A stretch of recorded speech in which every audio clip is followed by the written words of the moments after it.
Hola, ¿cómo están? Bienvenidos a un nuevo programa y esta vez vamos a hablar de por qué Jesús es Dios. Esta es la primera parte y bueno, pasamos ya a analizar. Bueno, yo pensaba que hace mucho tiempo alguien me preguntó o me lo dijo y era alguien que no era católico, como poniéndome a prueba. Tú sabes que en la Biblia no se menciona nunca que Jesús es Dios, ni tampoco Jesús nunca dijo que era Dios, nunca lo afirmó. Entonces yo me quedé primero pensando y con la seguridad y firmeza con la que lo decía ya hasta me estaba haciendo dudar y luego dije, no, espérate, no, claro que está, no, claro que Jesús lo dijo, claro, o sea, y le empecé a explicar y gracias a Dios que me iluminó el Espíritu Santo y pude decir, ¿no? O sea, todas las cosas que al menos sabía en ese momento. Y la persona se quedó callada y me dijo, ya, ok, ¿no? Y se fue. Y me quedé pensando y dije, ¿y si yo no hubiera tenido respuestas? ¿Y si yo no me hubiera acordado? ¿Y si el Espíritu Santo no me inspiraba? O sea, de repente hasta podía haber dudado de lo que yo, de la divinidad de Jesús, o sea, y tantas cosas, ¿no? Entonces, por eso me pareció importantísimo que todos tengamos estos conceptos, que todos tengamos claro, ¿no? ¿Cómo y dónde está escrito que Jesús es Dios y por qué nosotros creemos que Jesús es Dios? ¿No? Tenerlo clarísimo, tenerlo incluso con citas bíblicas, ¿no? Bueno, comenzando con Juan 10:30. El Padre y yo somos uno, dice Jesús. Jesús como Hijo de Dios es considerado igual al Padre en naturaleza y poder. Por lo tanto, Jesús tiene las mismas características como Dios que tiene el Padre, ¿no?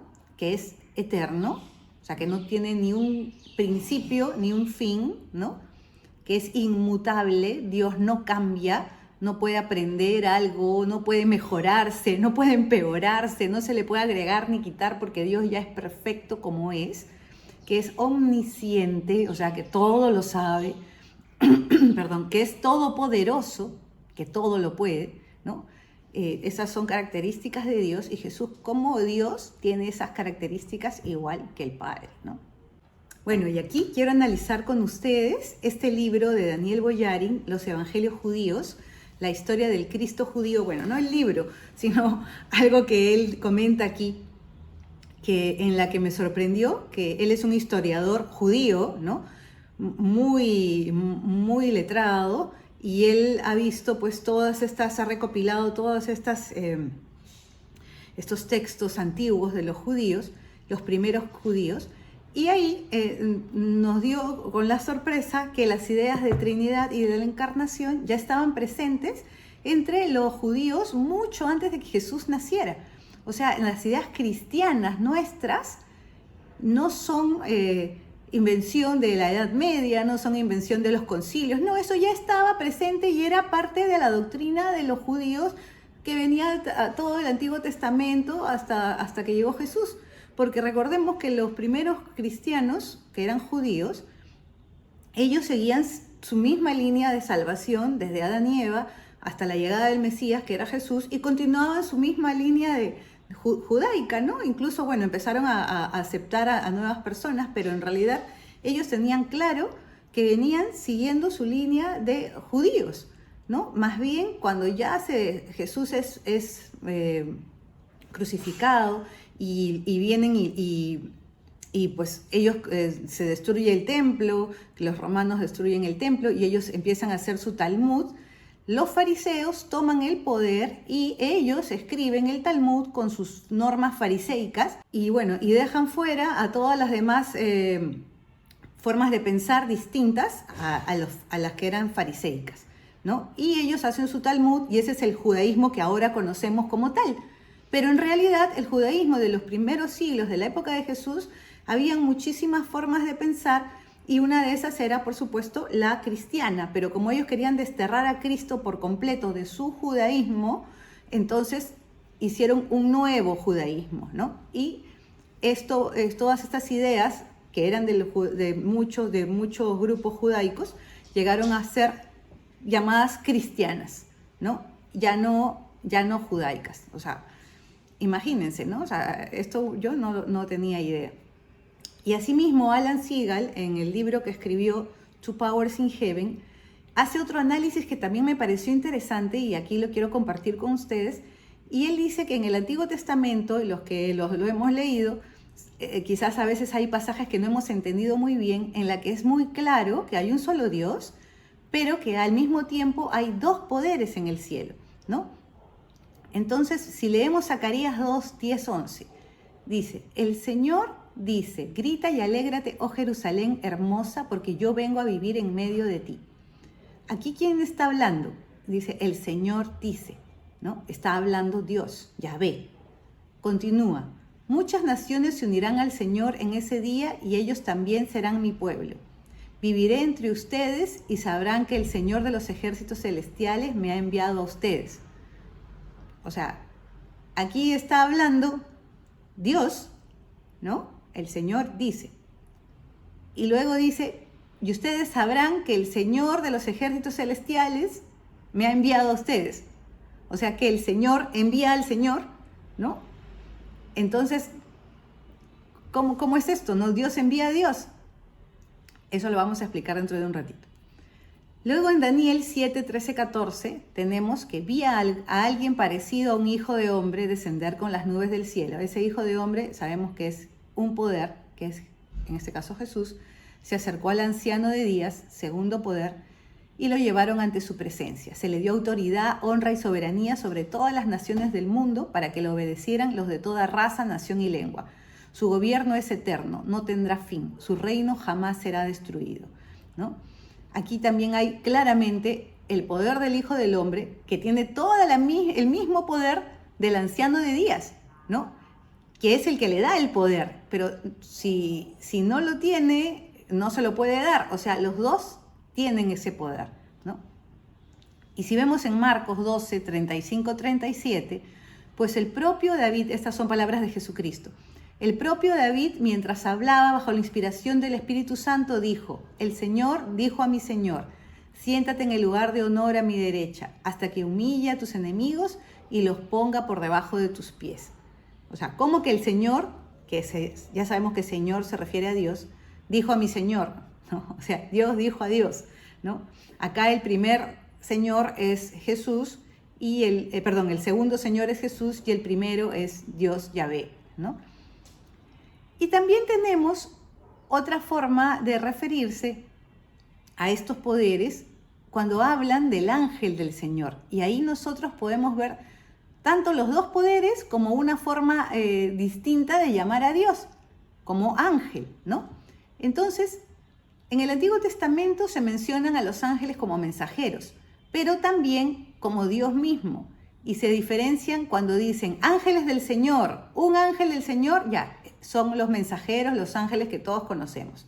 Pero cuando ellos dicen el ángel del Señor, ahí sí se están refiriendo a Dios mismo, ¿no? Pero no Dios Yahvé, sino Dios en la segunda persona, como vamos a ver ahorita. Entonces, este ángel del Señor habla como Dios, se identifica a sí mismo como Dios y ejerce las responsabilidades de Dios. Tenemos muchos textos en Génesis, Éxodo, Jueces, Zacarías, Samuel, ¿no? En donde se menciona al ángel del Señor, ¿no? Voy a tomar solamente el Génesis, cuando está Jacob bendiciendo a José, en Génesis 49, 15, 17, y le dice, que Dios delante del cual caminaron mi abuelo Abraham y mi padre Isaac, el Dios que ha sido mi pastor toda mi vida hasta el día de hoy, está diciendo Dios, Dios, Dios, y luego coma, el ángel que me ha salvado de todo mal, ¿no? El ángel del Señor, bendiga a estos muchachos, ¿no? Dios, Dios, Dios, Dios, el ángel del Señor, ¿no? Aquí está refiriéndose a Dios, pero como un ángel, ¿no? Pero no un ángel cualquiera, sino el ángel del Señor. Entonces, esto nos hace pensar que podrían estas haber sido manifestaciones de Cristo antes de su encarnación, ¿no? Jesús afirmó que existía antes que Abraham, ¿no? Y que es lógico pensar, conociendo su personalidad y cómo era él de ayudador y de involucrado, ¿no? Que él también se manifestó como un ángel, ¿no? En el mundo, en el Antiguo Testamento. Y estas apariciones del ángel del Señor cesaron después de la encarnación de Jesús. Nunca más se volvió a escuchar a alguien que hable del ángel del Señor, ¿no? O sea, solo cuando Jesús ya se había encarnado, hasta ahí acabaron las apariciones del ángel del Señor, ¿no? Entonces, ¿coincidencia? Pues no creo, ¿no? En Jueces 6, 11, 23 también podemos escuchar cómo hablan del ángel del Señor.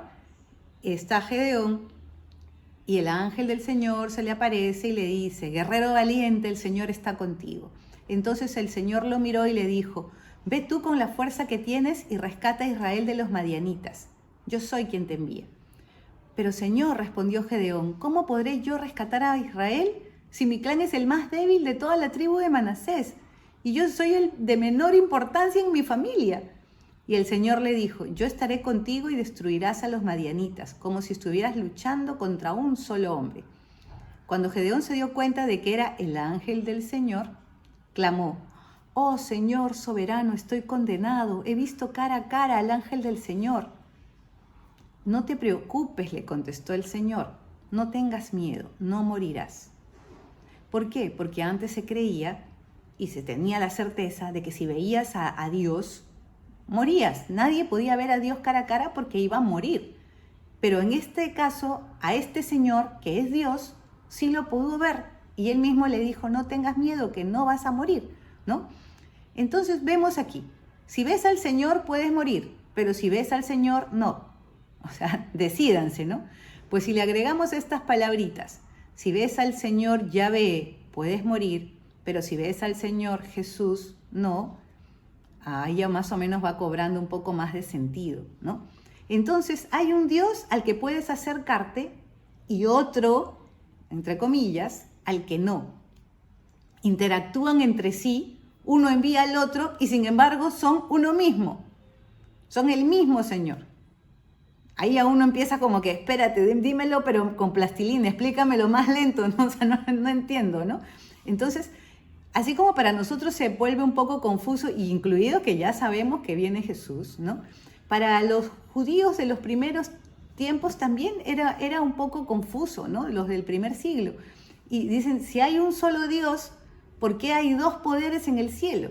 ¿No? O sea, no entendían mucho esto tampoco. Y luego viene Jesús y les dice, pues, ¿se acuerdan de esos dos poderes que han estado leyendo en las Escrituras y que los confunden tanto? Bueno, yo les puedo hablar de eso porque soy uno de ellos, ¿no? Y empieza a explicarnos todas las cosas que ya sabemos que Jesús nos explicó, ¿no? Y empiezan los judíos a entender, los primeros cristianos a entender lo que Jesús está explicando, ¿no? Entonces Jesús dice él mismo que es Dios encarnado, ¿no? Y en San Juan 17, 20, 26 leemos estas frases que he separado, ¿no?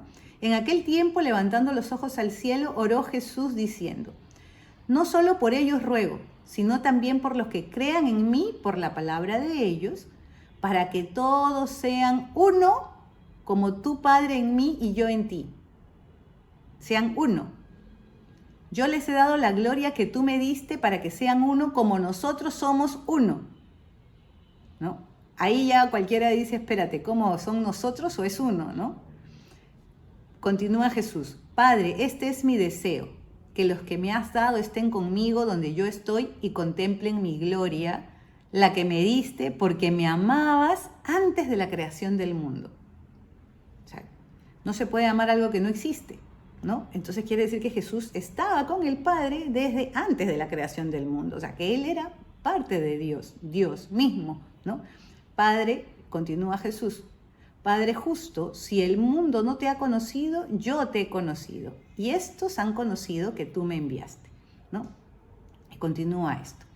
Entonces, hasta aquí tenemos esos dos poderes. Pero, ¿qué pasa con la Trinidad? ¿No? O sea, ¿y dónde está el Espíritu Santo, no? Eso es lo que yo me preguntaba cuando empecé a leer esto, pero después seguí leyendo y dije, ya, acá estaba. Entonces, aparte de esos dos poderes, hay una tercera persona que es una figura misteriosa que aparecía y desaparecía, conocida como Espíritu del Señor o Sabiduría de Dios. pero que actuaba como una persona, ¿no? Eso lo podemos leer en muchos capítulos de la Biblia. Y acá, por ejemplo, tenemos el Génesis 1:2, que dice: la tierra estaba desordenada y vacía, ¿no? Esto es en la creación, ¿no? Y las tinieblas cubrían la faz del abismo, y el Espíritu de Dios se movía sobre la faz de las aguas.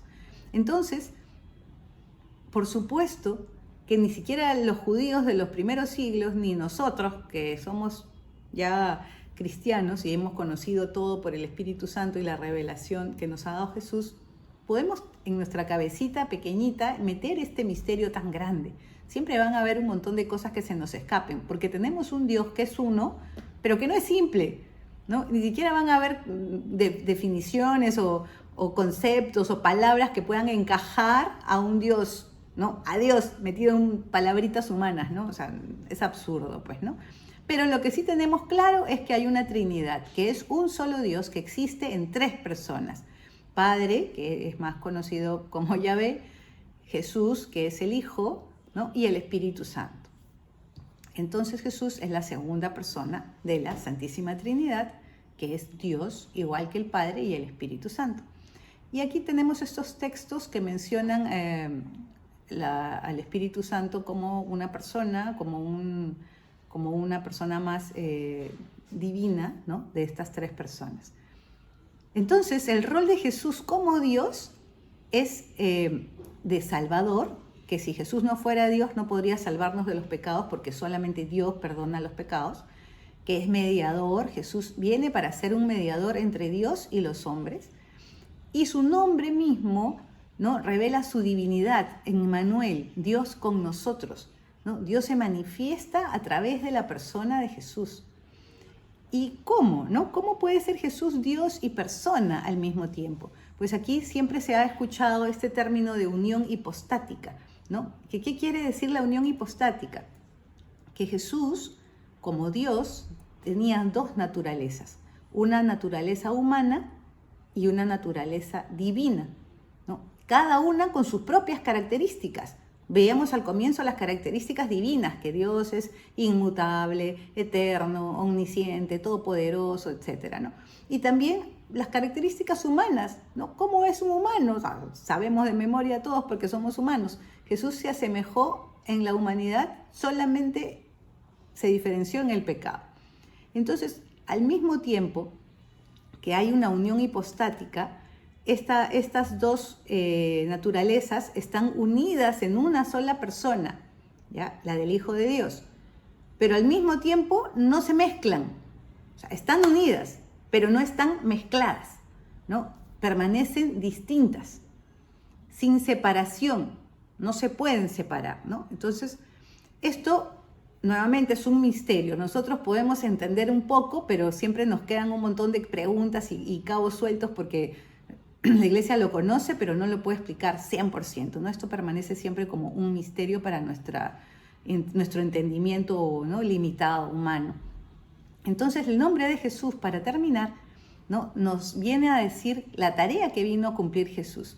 Durante su vida terrenal, Él escogió someterse al Padre, volverse un ser humano, pero sin pecar, ni dejar de ser Dios. ¿Bien? Entonces, hasta aquí nos quedamos en la primera parte, y la segunda los espero la próxima semana para seguir conociendo más razones por las cuales Jesús es Dios. ¡Chao!